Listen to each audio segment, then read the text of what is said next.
What's going on, guys? It's itxChapo, and today I'm bringing you guys a brand new video. In today's video, I'm going to be giving you guys some Dragon Ball FighterZ tips. So number one is meter management. This includes things as don't panic vanish, don't level 1 after every combo, things like that. Because in the end, if all you do is waste your meter every time on EX moves and level 1s, you're not gonna... I mean, you can still do damage every time, but you're not letting yourself do the max amount of damage as if you had all that meter, and you're not gonna have all the meter you need when it really counts for you to kill your opponent. Usually you only want to do level 1s whenever you know they're gonna kill, because in this game getting a sliding knockdown after every combo is very important, because it lets you continue your pressure whenever they wake up. And as you guys know, level 1s do not give you sliding knockdowns.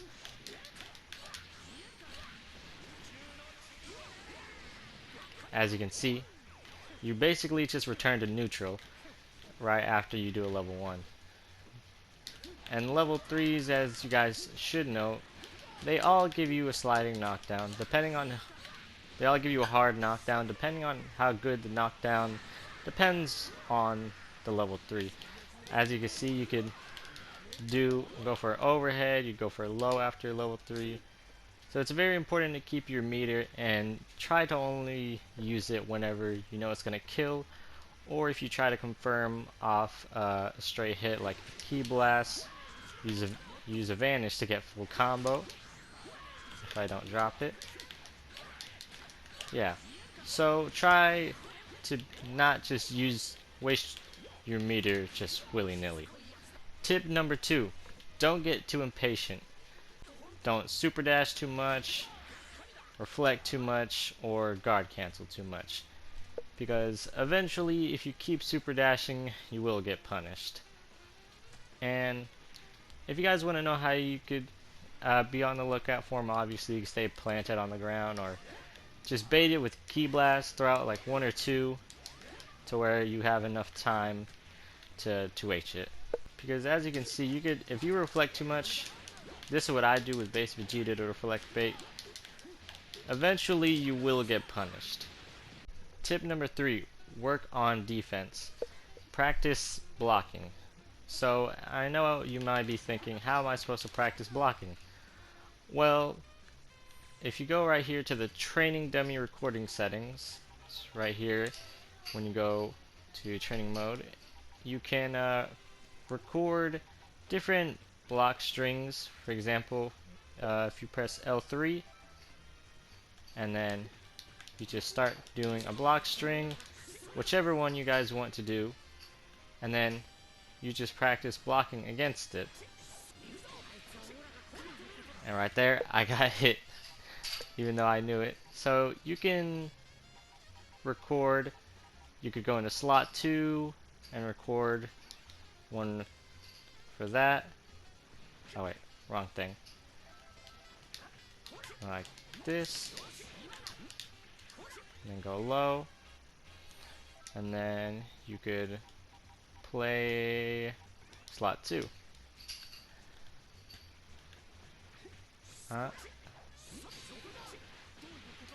Okay. Oh yeah, right here. I totally forgot. The playback method is random.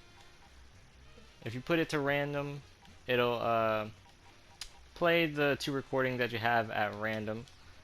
So we're gonna go ahead and try to play it again and see which one it does this time. Goes for low that time. And yeah, you can just record your own block strings, try to practice against them. You can include just doing Dragon Rush. You can include just doing Dragon Rush, Light Dragon Rush, Down Light Dragon Rush, or any type of mix-up that usually have struggle defending against. Tip number 4 is team synergy. What does your characters do to contribute to the team? And I'm sure you guys may all know Barak B has a ridiculous amount of hit stun, As you can see, it's 46 frames of block stun. And Vegeta, base Vegeta does require a high block stun assist to do his mix-ups, as you can see. So, base Vegeta and Bardock work well together. And Bardock doesn't really need a high block stun assist to do his block strings, for example. Okay, well, I mistimed it there. But yeah, as you can see, you can do that. Or you can just do that. But you can also, for the higher blocks and assists like the beam, if I don't mess up the mix-up, I could do something like that. So all of these characters work well together, and you know, every character works well with a beam, so that's fine. So yeah, what does your team do to contribute? Does your character have enough block stun on his assist to give you good mix-up? Does your assist work well with your combos? For example, base Vegeta's assist does work well with, base Vegeta's assist works well with Bardock to do confirms like this. And base Vegeta gets some really cool confirms off Bardock's assist like that. So you basically just gotta figure out how well does your character's assists work with each other, what can they do well together that they couldn't do while running a different character. It just basically depends on the assists, the characters you're running, and how well they can help out your team. Tip number 5. Practice block strings, mix-ups, and different ways to open up your opponent. I'm sure a lot of people may have trouble with this. Chris.